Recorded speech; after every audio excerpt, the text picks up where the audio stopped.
उत्तर तंत्र में 65 number chapter है तंत्र युक्ति।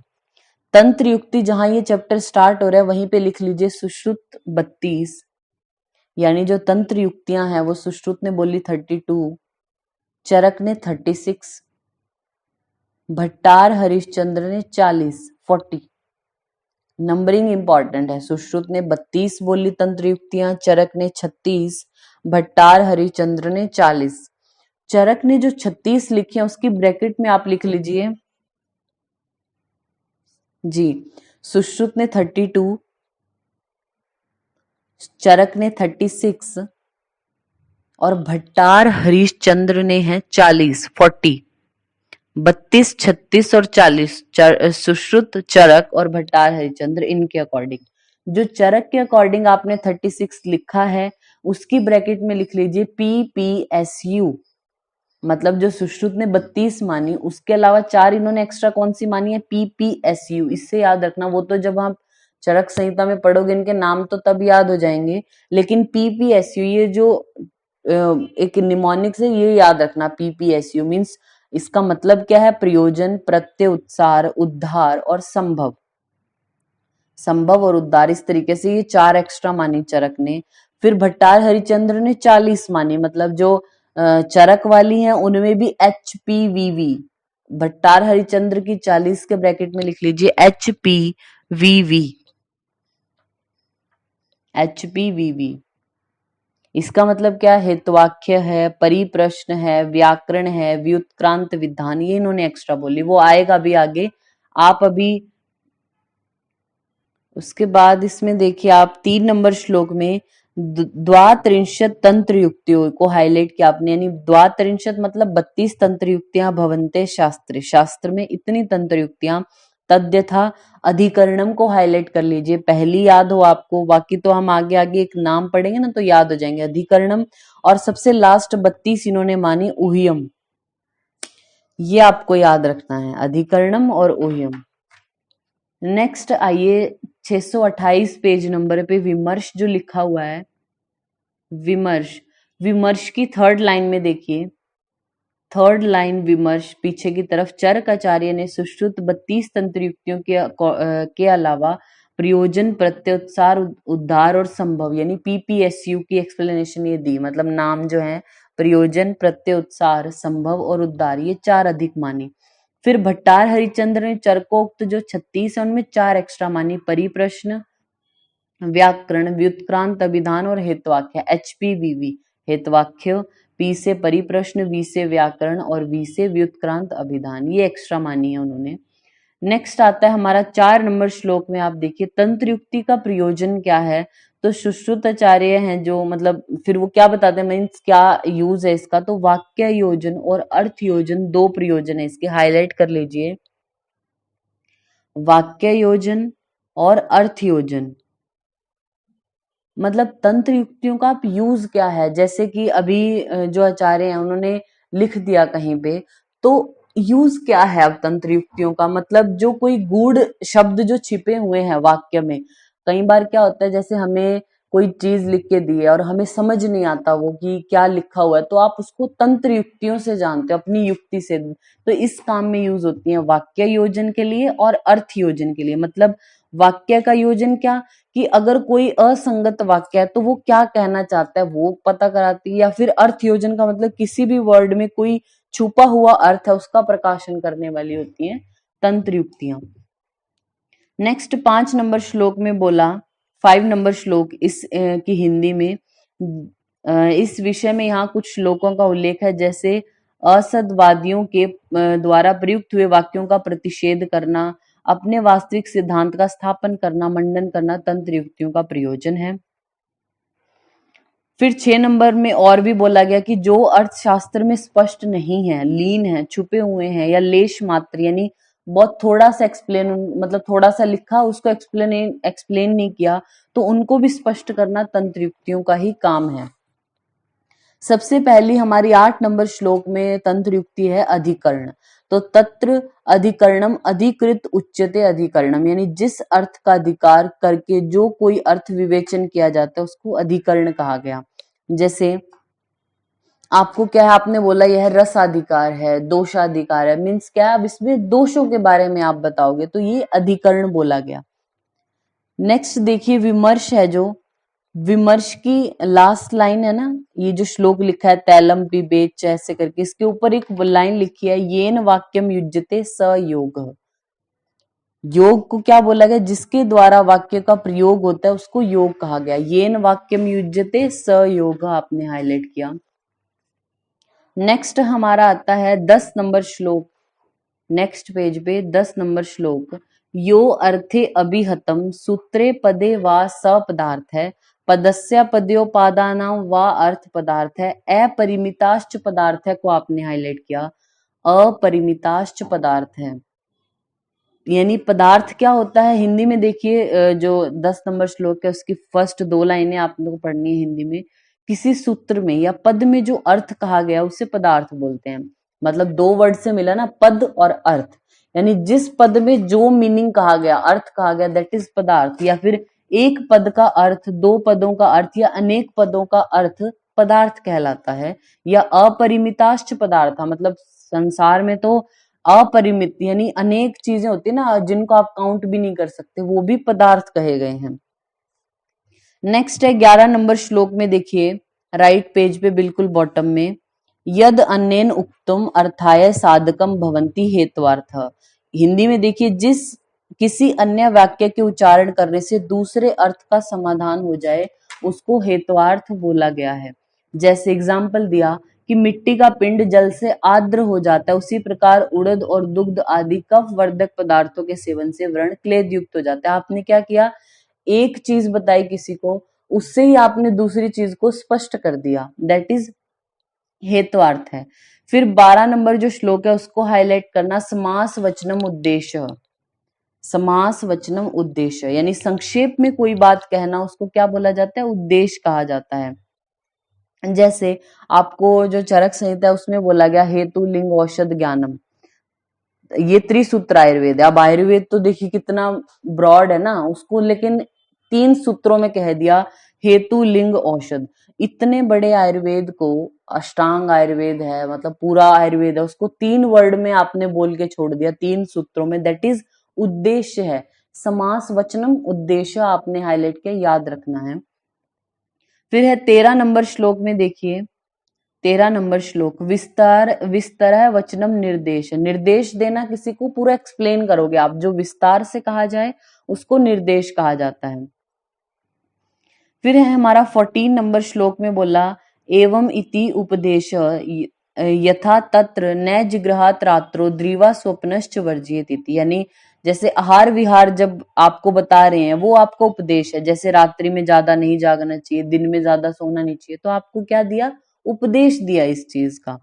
नेक्स्ट है हमारा 15 नंबर श्लोक है, उसकी हिंदी में ही आप देखना, इस कारण से यह कार्य हुआ, इसको उपदेश कहते हैं। मतलब आप कभी किसी चीज का रीजन बताते हैं ना कि अभी मैं पढ़ रहा हूं क्योंकि मुझे आईपीजीटी में एग्जाम देना है, तो ये क्या हुआ, ये आप उपदेश कर रहे हो, आपका ये कारण, इस कारण से ये कार्य हुआ। आप जब क्लियर कर जाओगे, आपका एमडी में एडमिशन होगा, तो आप क्या कहोगे कि मैंने पढ़ा था इसलिए ये कार्य हो गया, दैट इज उपदेश, उसको बोला जाता है उपदेश। नेक्स्ट है फिर हमारा बोला गया 16 नंबर श्लोक में, प्रकृतस्य अतिक्रांतेन साधनम प्रदेश है। प्रकृति का अतिक्रांत करने के साधन को प्रदेश कहा गया। जैसे उदाहरण के लिए, एग्जाम्पल के लिए क्या कहा गया, जैसे देवदत्त का शल्य निकाला है, तद यज्ञदत्त का भी शल्य निकाल देगा। एग्जाम्पल देके बोलते हो ना आप कि इसने उसका भी ट्रीटमेंट किया था तो आपका भी ट्रीटमेंट ऐसे कर देगा, सेम ही व्याधि है आपकी तो आपका भी ट्रीटमेंट कर देगा, तो वो क्या कहा गया है, प्रदेशाख्य, यानी प्रदेश उसको बोला गया। 17 नंबर श्लोक में बोला गया, अतिदेश प्रकृतस्य अनागतस्य साधनम इति, यानी प्रकृत वस्तु के द्वारा अनागत का साधन कराना। मींस एग्जाम्पल के लिए, इस व्यक्ति का वात ऊपर को उठ गया, इससे प्रतीत होता है उदावर्त होगा इसको इन फ्यूचर, तो वो अतिदेश हो गया। 18 नंबर श्लोक में आप हाईलाइट कर लेना, अभिव्याप्तम अपकर्षणम अपवर्ग। अस्वेद्या विषोपसृष्टा अन्यत्रम कीट विषात। हम आपको बोलते हैं ना, अपवर्ग तंत्र युक्तियां बहुत जगह आपको बताया है, मतलब आप कोई एक नॉर्मल सिद्धांत देते हो किसी चीज को लेके, बाद में उसमें से कोई एक चीज बोल देते हो, एक्सेप्शन बता देते हो कि वैसा ऐसे नॉर्मली होता है लेकिन इसे छोड़कर, तो वो अपवर्ग तंत्र युक्ति कहलाती है। जैसे एग्जाम्पल के तौर पे यहाँ पे लिखा कि विष जो खाए हुए होते हैं उनमें स्वेदन नहीं करना चाहिए, परंतु कीट विष को छोड़कर, मतलब कीट विष में आप स्वेदन करा सकते हो, तो ये एक्सेप्शन होगी ना, दैट इज योर अपवर्ग तंत्र युक्ति। अब यहाँ पे विमर्श में दिया गया है, देखिए विमर्श की फर्स्ट लाइन लास्ट में, न प्रयूषितम अन्नम दादीत अन्यत्र, यानी बासी खाना नहीं खाना चाहिए आपको, किसे छोड़कर, मांस, जो मांस है वो आप खा सकते हो, हरितक जो होते हैं, शुष्क शाक हैं या फल हैं, वो आप बासी भी खा सकते हो। बासी इन द सेंस आज आपने उनको तोड़ा, प्रिजर्व किया, मतलब रखा अपने पास, फिर उसको 1 या 2 या 3 दिन बाद आप खा सकते हो। तो ये क्या बोला, अपवर्ग तंत्र युक्ति का ही एक एग्जाम्पल है। आपको बहुत सारे एग्जाम्पल ऐसे करके देंगे। जैसे हमने जब क्षार के जो क्षार जिनको निषेध है वो पढ़ा था कि किनमें आप क्षार का प्रयोग नहीं करोगे, सारा बोल के फिर बोला अक्षी में भी यूज नहीं करते लेकिन वर्तम में कर सकते हैं, तो मे बी वो आपको एग्जाम्पल लिख के दे कि जो हमारी अक्षी है उसमें क्षार का यूज नहीं करना चाहिए परंतु वर्तम को छोड़कर, तो ये कौन सी तंत्र युक्ति होगी, अपवर्ग तंत्र युक्ति। नेक्स्ट है 19 नंबर श्लोक में बोला, येन पदेन अनुक्तेन वाक्यम समाप्यते स वाक्य शेष। हिंदी में देखिए नेक्स्ट पे, जिस पद के उच्चारण न करने पर भी उसका अध्याहार होकर वाक्य समाप्त हो जाता है उसे वाक्य शेष कहते हैं। जैसे सिर, पाणी, पाद, पार्श्व, पृष्ठ, उदर, उर, ऐसा कहने पर यहाँ पुरुष शब्द से न लिखने पर भी ऐसा विवादित हो जाता है कि पुरुष के सिर, पाणी, पाद आदि। वाक्य शेष, कुछ चीज इनकम्प्लीट है, मतलब कि कंप्लीट नहीं है, उसको अच्छे से एक्सप्लेन नहीं किया, दैट इज वाक्य शेष। फिर 20 नंबर श्लोक में देखिए अर्थापत्ति बोला गया, हिंदी में देख लीजिए इसको, बिना वर्णन के ही किसी वस्तु का ज्ञान हो जाना। ये हम चरक संहिता में भी पढ़ चुके हैं, जो विमान स्थान है हमारा उसमें हमने पढ़ा था जब वाद मार्ग के पद आए थे। ये अर्थापत्ति है, वो अर्थ प्राप्ति जो है, यानी यहाँ पे क्या बोला जाता है, अर्थापत्ति ये वर्ड है, वहां पे अर्थ प्राप्ति वर्ड था जो हमारे वाद मार्ग के पद थे, उसका भी मतलब वही है लेकिन वहां पे वर्ड याद रखना है आपको। तो अर्थापत्ति आपकी एक तंत्र युक्ति है, मीन्स आपने कोई चीज बोली भी नहीं फिर भी उसका ज्ञान आपको हो गया। जैसे अगर कोई बोले कि मैं सुबह खाना खाता हूँ, मैं सिर्फ सुबह खाना खाता हूँ, उसने ऐसा तो नहीं बोला कि मैं रात में नहीं खाता, लेकिन आपको इससे ज्ञान हो जाएगा ना कि उसने बोल दिया कि वो सिर्फ सुबह खाना खाता, मतलब रात को नहीं खाता होगा, तो ये क्या हो गया, अर्थापत्ति हो गया। नेक्स्ट है 21 नंबर श्लोक में बोला विप्रेय। विप्रेय का मतलब क्या होता है, जो भी कुछ कहा गया हो या विधान हो उसके विपरीत जहां ग्रहण हो उसको विपर्य बोला जाता है। नॉर्मल सी बात है, जैसे आप कोई बोलेंगे कि जो दुर्बल होते हैं, डरपोक होते हैं, वो दुष्चिकित्से हैं, इसका उल्टा आप पहले ही समझ जाओगे कि जो प्राण वाले हैं, निडर हैं, वो सुचिकित्से होते हैं। नेक्स्ट हमारा आता है 22 नंबर श्लोक में, प्रकरण अंतरेण समापनम प्रसंग। मीन्स प्रसंग तंत्र युक्ति क्या है, अनेक प्रकरण में उल्लेख किसी अर्थ का बार बार उल्लेख करके समाप्त करना प्रसंग कहलाता है। फिर है 23 नंबर श्लोक में, सर्वत्र यद अवधारणेन उच्यते स एकांत, मतलब सर्वत्र जो बात निश्चय पूर्वक कही जाए उसको बोलते हैं एकांत। जैसे अब आपको बोला गया त्रिवृद विरेचयति मदन फलम वमनायति, मदन फल आपको पता है, ये हर जगह ऐसा ही होगा कि मदन फल वमन कराता है, विरेचन आपको त्रिवृत कराती है, हर जगह होगा, ऐसा तो नहीं है कि किसी एक ही जगह है, दैट इज एकांत। 24 नंबर श्लोक में देखिए, कवचित तथा क्वचित अन्येति सो अनेकांत। अनेकांत क्या होते हैं, किसी जगह पर इसको बोल देते हैं ऐसा होता है, कहीं जगह पर किसी ने कुछ बोला उसको बोलते हैं अनेकांत। जैसे कुछ आचार्य बोलते हैं द्रव्य प्रधान है, कुछ बोलते हैं रस प्रधान है, कुछ बोलते हैं वीर्य। तो यहाँ पे सबके अलग अलग आइडियाज आ गए ना, सबने अलग अलग तर्क दे दिया, दैट इज अनेकांत। एकांत मतलब एक ही चीज है, हर जगह वही मिलेगी आपको, वो एकांत होता है।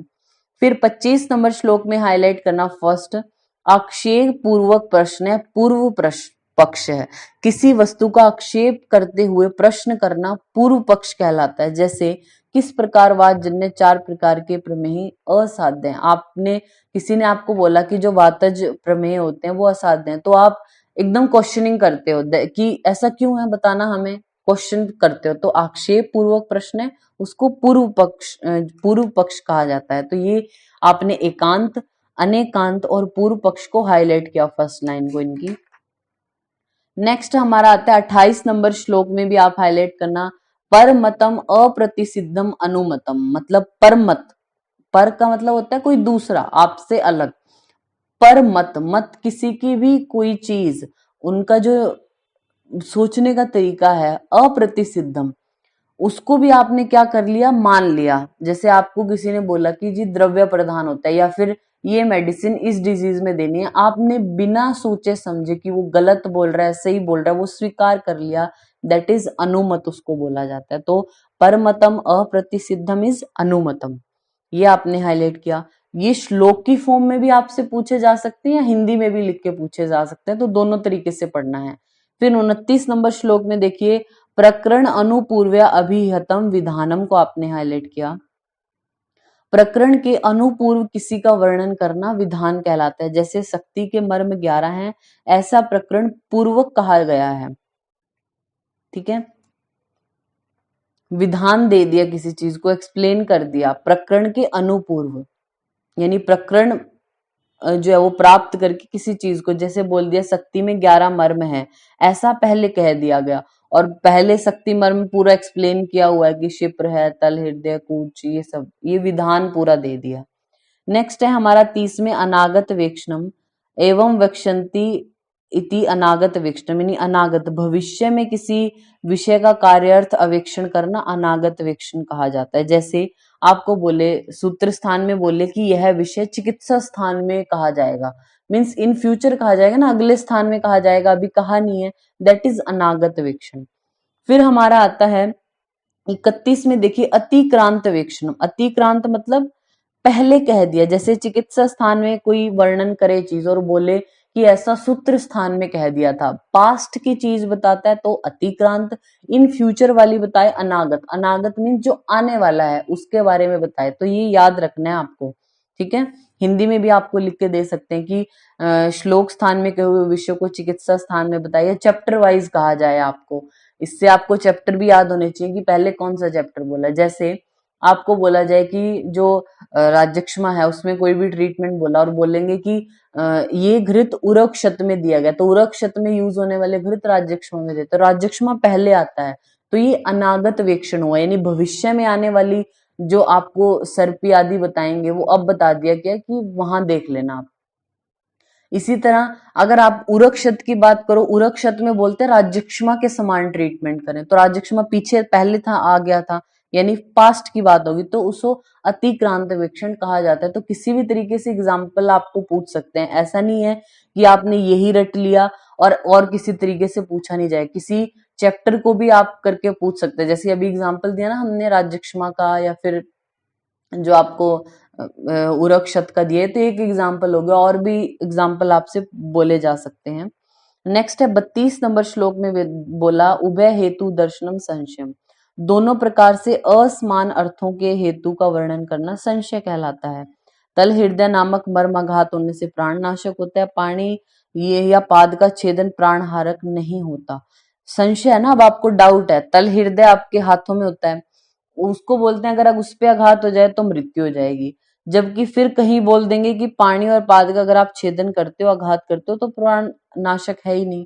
तो ये संशय है, यहाँ पे आपको डाउट आ जाता है ऐसी चीजों पे। नेक्स्ट है 33 नंबर श्लोक में बोला, व्याख्यान, अपने तंत्र में किसी अतिरिक्त अर्थ का वर्णन करना व्याख्यान कहलाता है, ठीक है। यानी जैसे ये सुश्रुत संहिता है, उसमें बोल दिया गया कि किसी और चीज को आप बता रहे हो, जैसे यहाँ धन्वंतरी या सुश्रुत तंत्र में 25वां जो पुरुष माना गया, किंतु अन्य आयुर्वेद तंत्रों में भूताति के प्रारंभ में सृष्टि उत्पत्ति का तत्वों का चिंतन किया गया। यहाँ अव्यक्त को मानकर चिंतन नहीं होने से 24 तत्वों में ही चैतन्य सृष्टि बनी हुई है। व्याख्यान कर दिया, अपने तंत्र में किसी अतिरिक्त अर्थ का वर्णन कर रहे हो, आपका और जगह वो चीज है नहीं, आप कोई एक्स्ट्रा चीज बता रहे हो, दैट इज व्याख्यान। फिर हमारा देखिए 35 नंबर श्लोक में 35 नंबर श्लोक की फर्स्ट लाइन को हाईलाइट करना, निश्चित वचनम निर्वचनम यथा आयुर्वेद विन्दति अस्मिन अनेन वा आयुर्विन्दति इति आयुर्वेद। यानी जिस विषय का निश्चय वचन करना उसको निर्वचन बोलते हैं, जैसे आयुर्वेद की जो डेफिनेशन है निश्चित है वो। फिर 36 में बोला निदर्शन क्या होता है, दृष्टांत देकर किसी अर्थ को स्पष्ट करना निदर्शन कहलाता है, एग्जाम्पल देके उसको सिंप्लीफाई करना। नेक्स्ट है 37 में देखिए, यही करना चाहिए इस प्रकार की आज्ञा को नियोग कहते हैं। जैसे आपको बोला जाए आपको पथ्य ही सेवन करना चाहिए, एक ही आपके पास रास्ता है, दैट इज नियोग, उसको नियोग बोलते हैं। 38 में हाईलाइट करना इदम च इदम चेति समुच्चय तंत्र युक्ति है ये। इदम च इदम चेति मतलब यह अनेक अर्थ एक साथ समुच्चय जब बोला जाता है, जैसे आपने देखा होगा ना, मतलब ऐसा बोला जाता है निष्क्रियम च स्वतंत्रम च, ऐसे करके च जो आ रहा है, इदम च इदम चेति समुच्चय मतलब ये भी है ये भी है ये भी है, तो ये समुच्चय है। फिर विकल्प क्या आता है 39 में हाईलाइट करना, इदम व इदम वेति, उसको विकल्प बोलते हैं। जब आपके पास ऑप्शन है, मतलब आपको बोलेंगे कि या तो आप ऐसे ही बता रहे हैं, अलग एग्जांपल देके समझने के लिए, आपके पास बहुत सारी चीजें खाने को हैं, कोल्ड ड्रिंक भी है उसमें, कॉफी भी है और आइसक्रीम है, ये 3-4 चीजें आपके पास हैं। तो आप अगर आप किसी को बोलते हो कि इन तीनों में से कोई एक चीज ले लो, तो ये होता है विकल्प। मतलब इदम व इदम वेति, या तो ये लो या ये लो, एक ही चीज मिलेगी। और कोई आपको बोले कि आपके पास ये तीनों चीजें हैं, ये भी है, आइसक्रीम भी है, कॉफी भी है, कोल्ड ड्रिंक भी है, दैट इज इदम च इदम चेति, तो वो समुच्चय तंत्र युक्ति है। और विकल्प में आपके पास ऑप्शन होंगे, इदम व इदम वेति, आपने याद रखना है। विमर्श में देखिए 39 नंबर श्लोक की, विमर्श में देखिए, विकल्पस्य चक्र पाणी कृतम वर्णम विकल्प पक्षिका विधानम को हाईलाइट कर लीजिए। चक्रपाणी ने बस वर्ड अलग बोल दिया, यानी पक्षी का अभिधानम विकल्प है, तो विकल्प जो तंत्र युक्ति है वो उन्होंने बोली पक्षी का अभिधानम, ऐसे लिखा उन्होंने। बाकी मतलब विकल्प का उन्होंने भी ऐसे ही बोला कि जहां पे क्या बोल दिया गया कि ये आप ये विकल्प ले लो, ये विकल्प ले लो, तो वो हमारा विकल्प तंत्र युक्ति हो गया। नेक्स्ट हमारा आता है इसके बाद ये चैप्टर है जो हमारा तंत्र युक्ति वाला, ये कंप्लीट होता है।